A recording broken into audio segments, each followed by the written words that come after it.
Chào anh em đã đến với kênh Lâm Smartwatch. Video này mình sẽ review smartwatch đầu tiên của OnePlus, một thương hiệu smartphone quá nổi tiếng về flagship killer. Và bây giờ mời anh em xem review của tôi.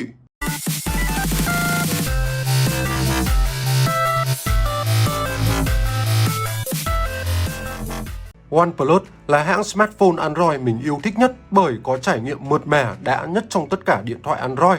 Mình đã từng xài OnePlus 1, 2, 3 bởi nghịch vọc custom ROM vô vàn từ cộng đồng. Nên khi có thông tin OnePlus Watch ra mắt, mình luôn hóng sát sao thông tin em này. Rất cảm ơn LD Store đã đưa siêu phẩm này về sớm cho mình review. Đáng buồn là không chạy ROM UEOS hay là hệ điều hành tùy biến nhiều tính năng phong phú như là đồn đoán, mà OnePlus Watch chạy hệ điều hành dạng RTOS, tính năng hạn chế nhưng mà có thời lượng pin dài do OnePlus phát triển. Hiện nay, hệ điều hành RTOS cũng đang là xu thế trên smartwatch bởi pin dài, tính năng đủ xài không cần quá nhiều tính năng hay là kho ứng dụng như là weOS, Tizen OS hay là Apple Watch. OnePlus Watch có hỗ trợ loa mic đàm thoại nghe gọi cùng điện thoại, rất tiếc là không có eSIM. Máy có Bluetooth 5.0 cho khoảng cách kết nối xa và tối ưu pin tốt hơn. Trang bị cảm biến đo nhịp tim, đo SpO2 và GPS GLONASS để tập luyện. Máy có tới 110 môn tập luyện thể thao, nhưng mà hiện tại mình đếm chỉ có thấy 14 môn thôi. Có tiêu chuẩn chống nước 5 ITM nên hỗ trợ bơi lội ngon lành. Dung lượng pin là 402 mAh cho thời gian sử dụng trung bình tới 14 ngày. GPS tập luyện liên tục tới 25 giờ.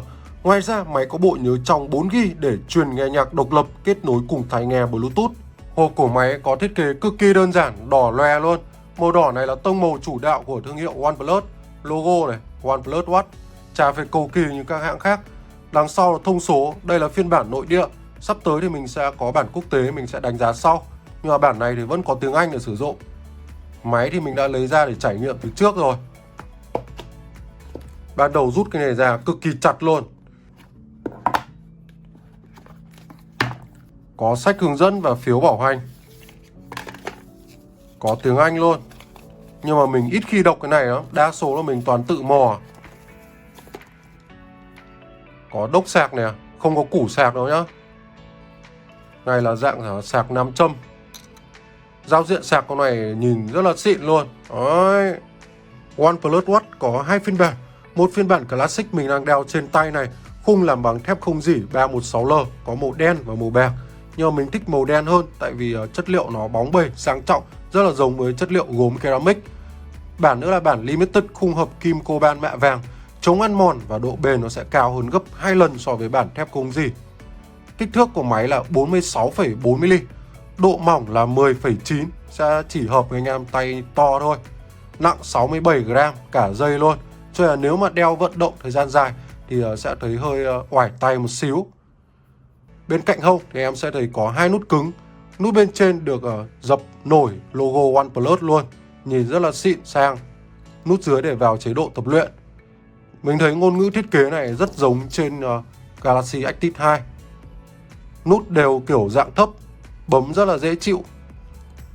Con Active 2 này bản thép 44mm eSIM đang bán ở LD Store giá rất ngon, chỉ khoảng 4,6 triệu thôi. Em có thể tham khảo link mua ở dưới mô tả video. Còn ở phía dưới thì vẫn chất liệu làm bằng nhựa thôi.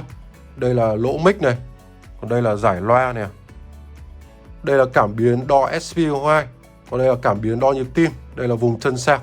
Dây đeo thì anh em có thể thay thế cỡ 22mm. Nó dạng gài giống như là dây của Apple Watch. Và mình thấy chất liệu dây đeo này khá là ok, đeo thoải mái. Nhưng mình có đọc một vài người dùng phản ánh ở trên Weibo, xài thời gian ngắn bị bong tróc như này. Xài được 2 tuần rồi thì mình thấy cũng không có vấn đề này. Cơ mà không sao, anh em có thể thay thế dây thoải mái cơ mà. Quan điểm cá nhân về thiết kế thì đây là kiểu dáng quốc dân rồi. Anh em có thể thấy là nó hơi hao hao giống với Galaxy Active 2 từ Samsung. Nhưng mà Active 2 thì có phần sexy hơn vì phần quai dây làm thanh mảnh và cỡ dây cũng nhỏ hơn. Kiểu thiết kế này tuy tối giản mà hiện đại, đẹp, sang và chất. Hai nút cứng cũng được OnePlus làm rất gọn, không lồi nhiều để tránh chạm thao tác nhầm khi gập cổ tay vận động. Điểm tạo dấu ấn nhất là có chữ OnePlus ở nút phía trên. Tuy nhỏ nhưng mà em thấy là các ảnh sản phẩm hay là báo công nghệ luôn có hình quay zoom cận cảnh nút có chữ OnePlus này. Như là hãng này muốn khoe, bố mày cuối cùng cũng đã làm smartwatch rồi đấy. Đây cũng là điểm nhỏ đánh dấu khác biệt so với các đồng hồ thông minh khác có cùng ngôn ngữ thiết kế. OnePlus Watch có kích cỡ 46mm, không phù hợp cho anh em có cổ tay quá nhỏ. May sao chu vi cổ tay mình là 17,5cm nên là đeo đẹp luôn. Em chu vi cổ tay khoảng 17cm trở lên là ok. Khung máy được gia công bằng tay tỉ mỉ qua rất nhiều quá trình. Và hiện tại OnePlus gần như là chung nhà với Oppo, nên sắp tới có Oppo Watch RX có kiểu dáng hoàn toàn giống với OnePlus Watch. Mẹ nói nhiều bị loạn cả lên. OnePlus Watch. Mình sẽ có đánh giá về RX sau. Màn hình em này có 2 điểm dở. Thứ nhất là không có tính năng chạm để sáng màn hình xem giờ là đọc thông báo. Em chỉ có thể giơ cổ tay này. Thứ hai là bấm nút cứng thôi. Để tắt màn đi, em chạm toàn bộ màn hình là tắt đi luôn. Thứ hai là không có On Display. Và thời gian chờ sáng màn hình chỉ tối đa đến 8 giây thôi. Mong là sau này OnePlus sẽ có bản cập nhật có tính năng On Display. Màn hình có dạng màn AMOLED, kích cỡ là 1,39 inch, tỷ lệ hiển thị là 58% so với toàn thân máy. Độ phân giải là 454 x 454 pixel, mật độ điểm ảnh là 326 ppi. Mặt đồng hồ thì em này cũng chỉ cài tối đa được 14 mặt hiển thị trên đồng hồ thôi. Kho quát phây thì hiện tại chưa có nhiều, có mặt tùy biến theo ảnh cá nhân. Nhận xét riêng về màn hình của OnePlus Watch là dạng màn AMOLED nên là không có gì để chê cả. Hiển thị sắc nét, nhìn căng mắt đố anh em soi được điểm ảnh luôn. Màu sắc đẹp, rực rỡ, xem giờ buổi tối cực đã. Độ sáng cũng ở mức rất tốt, đọc thông báo ngon lành ngoài trời. Viền màn hình có các đường vân khi nhìn nghiêng và vát cong 2,5D sang trọng hơn. Cơ mà nếu anh em để các mặt đồng hồ màu sắc lại cho cảm giác viền màn hình hơi dày. Nếu OnePlus làm mỏng hơn thì quá hoàn hảo. Nhược điểm nữa là kính màn hình dễ bám vân tay, đeo một lúc là mình phải lau đi vì là thằng kỹ tính. Hiện mình cũng chưa rõ phiên bản Classic thường có được trang bị kính Sapphire như là bản Kobo Limited hay không, do OnePlus cũng không đưa thông tin cụ thể, mình sẽ cập nhật thêm cho anh em sau. Trước khi nói về giao diện và tính năng thì mình thấy hiệu năng của em này sử dụng cực kỳ mượt mà. Nó là đặc trưng của các dòng sản phẩm OnePlus rồi. Vuốt từ trên xuống là thanh trạng thái, có chế độ không làm phiền, chỉnh độ sáng, có auto, tìm điện thoại, đặt báo thức, chế độ đèn pin để em soi đi đái đêm. Vào cài đặt nhanh. Vuốt từ phải sang trái là widget, anh em có thể tùy chỉnh được. Đây là nghe nhạc độc lập hoặc là khiển nhạc trên điện thoại. Đo nhịp tim, theo dõi giấc ngủ, thời tiết. Vào các ứng dụng nhanh như là mình chỉnh cho thêm nghe gọi, lịch sử tập luyện, timer, đo SPO2. Nếu em muốn tùy chỉnh các ứng dụng khác thì giữ ly vào, chọn ở dưới. Đó có thể thêm được các ứng dụng khác. Hoặc là muốn thêm các widget này thì em có thể xóa các widget cũ đi và thêm các widget mới. Vào giao diện ứng dụng thì em bấm nút bên trên. Hoạt động hàng ngày có biểu đồ chi tiết cụ thể, từng thời gian đốt bao nhiêu calo hoặc là bước chân luôn. Workout thì có 110 môn tập luyện, nhưng mà thực tế mình đếm chỉ có 14 môn thôi. Mong là sắp tới OnePlus sẽ có bản cập nhật để có thêm nhiều môn hơn. Lịch sử tập luyện, có cả tập fitness nhanh nè. Có hướng dẫn nhưng mà là tiếng Trung. Em có thể thêm các bài tập ở trên app HeyTap Hill.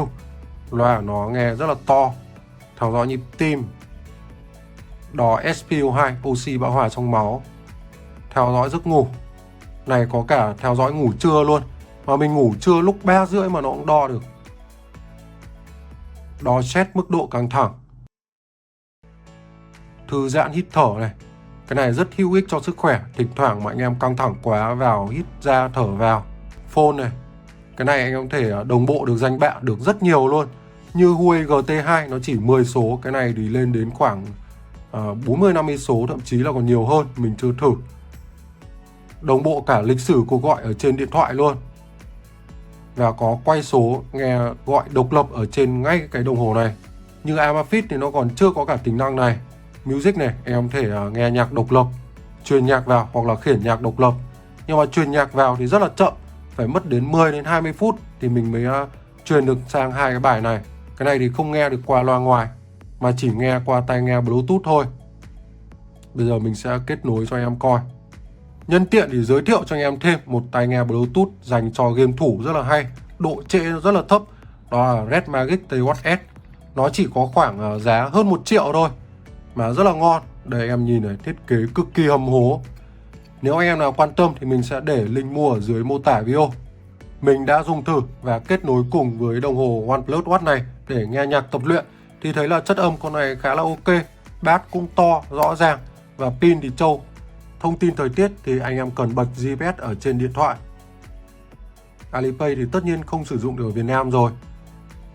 Thẻ ngân hàng NFC thì không sử dụng được, nhưng mà em có thể add được thẻ từ của xe máy này hoặc là thẻ từ thang máy chung cư, nhưng mà mình chưa có điều kiện thử. Đặt báo thức, stopwatch, timer này, đèn pin. Barometer là đo áp suất kế và độ cao so với mực nước biển. Cái này phù hợp dành cho anh em đi du lịch, dã ngoại, phịch thổ. Anh em có thể biết trước được là sắp mưa hay không thông qua các cái chỉ số này. La bàn, tìm điện thoại. Trong phần setting, đầu tiên là kết nối với tai nghe Bluetooth. Giơ cổ tay xem giờ, chỉnh độ sáng tự động. Mình đang cho max sáng, thời gian chờ tối đa là 8 giây. Chỉnh âm lượng cho chuông. Bật này lên thì chỉ có rung thôi, không có chuông. Chỉnh rung này, báo thức thông minh, chế độ không làm phiền này. Đây là tùy biến cho cái nút ở dưới. Mình đang cho là vào luôn chế độ tập luyện. Em có thể chọn các ứng dụng khác. Bấm 2 lần nút dưới thì em có thể tùy chỉnh được vào Alipay hoặc là thẻ từ NFC. Cài mật khẩu cho đồng hồ. Tùy chọn là đeo đồng hồ tay trái hay là tay phải. Chọn ngôn ngữ thì chỉ có tiếng Anh và tiếng Trung thôi. Trong phần system này thì em có thể khởi động lại này, tắt nguồn này, kết nối điện thoại mới hoặc là reset đồng hồ. Vuốt từ dưới lên để đọc thông báo, hiển thị được 10 thông báo gần nhất. Và nếu anh em đọc ở trên điện thoại rồi thì trên đồng hồ cũng bị xóa đi luôn. Vuốt rất là mượt mà. Kể cả là có nhiều thông báo này, nội dung dài nó cũng rất là ok. Thông báo từ Zalo này, vẫn bị lỗi ngắt quãng, ngắt chữ xuống dòng. Rất là thông minh là có cả hiển thị thời gian thông báo đến. Nếu vuốt từ trái sang thì sẽ bị xóa luôn thông báo đó đi. Và nó có gộp thông báo Messenger hoặc là Zalo, nhưng mà không gộp thông báo tin nhắn. Phone chữ đẹp nhưng mà không hiển thị các biểu tượng emoji. Mình sẽ thử gửi một tin nhắn đến cho anh em coi. Đó, khi mà màn hình tắt, nếu có thông báo đến thì nó không sáng màn hình mà chỉ có rung và chuông thôi. Test thông báo cuộc gọi nè. Có vẻ hơi bị delay. Nếu mà lưu danh bạ dài quá thì nó sẽ bị hiển thị 3 chấm nè. Giờ mình sẽ test thử gọi trực tiếp. Bộ Y tế đề nghị người dân đeo khẩu trang khi ra khỏi nhà. Em nghe loa phê không? Bộ Y tế đề nghị người dân đeo khẩu trang khi ra khỏi nhà và không tụ tập đông người. Để kết nối với điện thoại Android, em tải app HeyTap Health nội địa về. Link tải mình sẽ để ở dưới mô tả video. Còn hiện tại trên iPhone chưa hỗ trợ kết nối đâu. Đây là hoạt động hàng ngày của mình. Như em thấy là thỉnh thoảng nó có một vài phần tiếng Trung. Em sẽ phải mày mò một xíu á. Hay nhất ở phần fitness này. Đấy, có các cái bài tập luyện này, nhưng mà nó lại là tiếng Trung. Chắc là phải đợi bản quốc tế thì dùng nó sẽ có tiếng Anh thì ngon hơn. Bây giờ mình sẽ vào luôn phần quản lý đồng hồ. Đầu tiên là kho mặt đồng hồ. Em sẽ cài thêm được tối đa 14 mặt ở trên đồng hồ thôi. Outfit này thì hiện tại chưa hỗ trợ cho OnePlus Watch mà chỉ cho Oppo Watch thôi. Photo này là tùy biến mặt theo ảnh cá nhân. Kho mặt đồng hồ trực tuyến nè. Hiện tại mình thấy chưa có nhiều.